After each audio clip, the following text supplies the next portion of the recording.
Students, this video is based on the sample paper for class 10th and we will do question number 3rd part B in this video from your sample question paper. This question is also based on an extract from your textbook. You have to read the extract and then answer the questions given at the end of the extract. So let us start the video. The baker or bread seller of those days had a peculiar dress known as the kabai. It was single piece long frock reaching down to the knees. In our childhood we saw bakers wearing shirt and trousers which were shorter than full length ones and longer than half pants.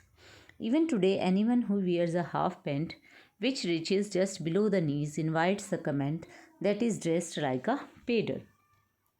So this extract is taken from your chapter A Baker from Goa. Glimpses of India. You have 7 chapters in your book, Glimpses of India, and there is the part first, A Baker from Goa, and this extract is taken from that chapter.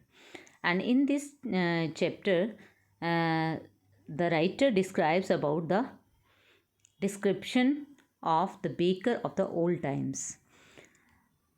पूरा description जो है writer ने दिया है baker के बारे में, और यहाँ पर वो इस पैसेज में क्या कह रहे हैं, वो कह रहे हैं जो बेकर है या ब्रेड सेलर है उन दिनों का, वो एक बहुत ही स्ट्रेंज ड्रेस पहनते थे जिसको कबाई कहा जाता था, और एक सिंगल पीस होता था ये ड्रेस में, एक सिंगल पीस की ड्रेस होती थी, लंबे फ्रॉक जैसी होती थी जो घुटनों तक आता था। और हमारे बचपन में हमने देखा कि we saw bakers wearing shirt and trousers which were shorter than full length ones and longer than half pants. और राइटर कह रहा है कि हमारे बचपन में हमने देखा कि जो बेकर्स थे वो शर्ट और ट्राउज़र्स पहनते थे, और उनके जो ट्राउज़र होते थे वो फुल लेंथ नहीं होते थे, फुल लेंथ से छोटे होते थे, और हाफ पैंट से जो है थोड़ा लंबे होते थे हैं। तो इस तरह का वो ड्रेस पहनते थे, मतलब लेंथ में इतना ही होता था जैसे कबाई होता था। इवन टुडे आज भी जो है अगर कोई हाफ पैंट पहनता है तो जो कि जस्ट बिलो द नीज़ आती है, अगर पैंट उसकी घुटनों तक आती है, घुटनों से नीचे तक, तो उसको भी यही कमेंट मिलता है कि उसने पेडर की तरह कपड़े पहने हैं। पेडर जो है बेकर को कहा जाता था गोवा के अंदर, तो इसीलिए उसको पेडर का कमेंट मिलता है। तो आइए इसके नीचे क्वेश्चंस देखते हैं क्या है। Choose the answer that list the correct option about the recording of the bakers monthly accounts. अब नीचे कुछ ऑप्शंस दिए गए हैं, हमें बताना है कि मंथली अकाउंट जो है कहाँ पर रिकॉर्ड किया जाता था बेकर का गोवा के अंदर। तो यहाँ पर देखिए, सबसे पहले आपको नोटबुक पे दिया गया है जो कि रॉन्ग ऑप्शन है, हैंड पर भी नोट नहीं होता था, ये भी रॉन्ग है। तो ये देखिए वॉल के ऊपर होता था रिकॉर्ड, तो ये राइट ऑप्शन है आपका। वॉल के ऊपर वर्बली भी नहीं होता था, तो ये भी रॉन्ग है। तो ऑप्शन 3 जो है वॉल के ऊपर रिकॉर्ड करता था, वो सब कुछ वॉल पे रिकॉर्ड किया जाता था, पूरा का पूरा मंथली रिकॉर्ड बनाया जाता था उसके अकाउंट का बेकर के। तो वॉल वाला जो थर्ड ऑप्शन है आपका, option C is the right answer है। अब आगे देखिए विजुअली इम्पेयर्ड के लिए दिया हुआ है, तो इसको भी आप written on the wall right answer हो जाएगा इसका।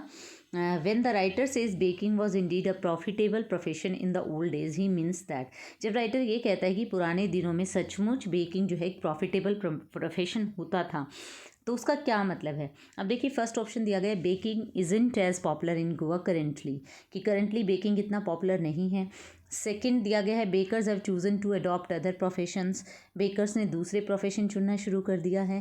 थर्ड है baking as a job isn't as gainful as it use to be, कि एज अ जॉब के तौर पर देखें तो बेकिंग उतना फ़ायदेमंद नहीं है जितना हुआ करता था।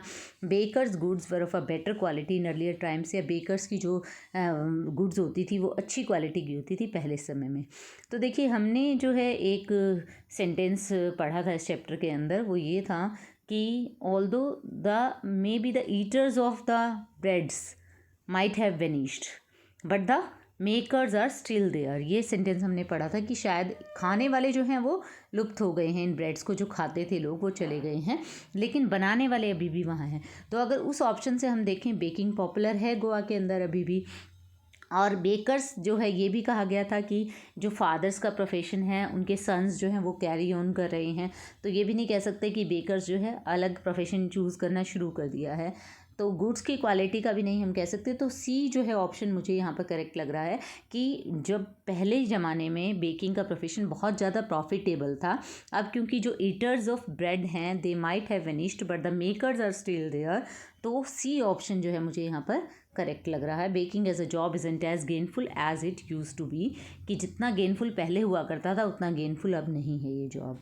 The statement that is true about payment collection according to the passages. अब पैसेज के अकॉर्डिंग पेमेंट कलेक्शन के बारे में कौन सा स्टेटमेंट सही है? The baker received payment on daily basis, daily basis पर पेमेंट रिसीव करता था baker.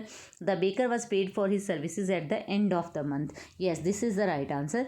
And of the month जो है उसको रिसीव करता था, जो भी वो सर्विसेज देता था उसके लिए जो भी उसका अकाउंट क्लियर होता था वो at the end of the month होता था। तो ये ऑप्शन आपका सही है। The kabai was a peculiar outfit as it was a tight fitting apparel, too colorful, made of unsuitable material, a dress like attire. It is a dress like attire. So option D is correct here. अब देखिए next question पे आते हैं। Question number 5 है आपका। The extract uses the phrase invites the comments, which of the following expression is incorrect with respect to the word invite. अब invite word के साथ कौन सा जो है आपका एक्सप्रेशन इनकरेक्ट नहीं है, इनकरेक्ट है, गलत है। अब देखिए इनवाइट के साथ अगर हम लेंगे, ट्रबल को कोई इनवाइट नहीं करता है, तो आई थिंक जो है इनवाइट के साथ ट्रबल जो है हमारा वो इनकरेक्ट होगा। तो ऑप्शन 1 इनकरेक्ट होगा, क्योंकि एप्लीकेशंस को इनवाइट किया जाता है, गेस्ट को इनवाइट किया जाता है, हम प्लेयर्स भी इनवाइट करते हैं, ठीक है। तो trouble is the answer here, option 1 is answer here. I hope you understood the worksheet and this question and now you can do it easily. Thank you.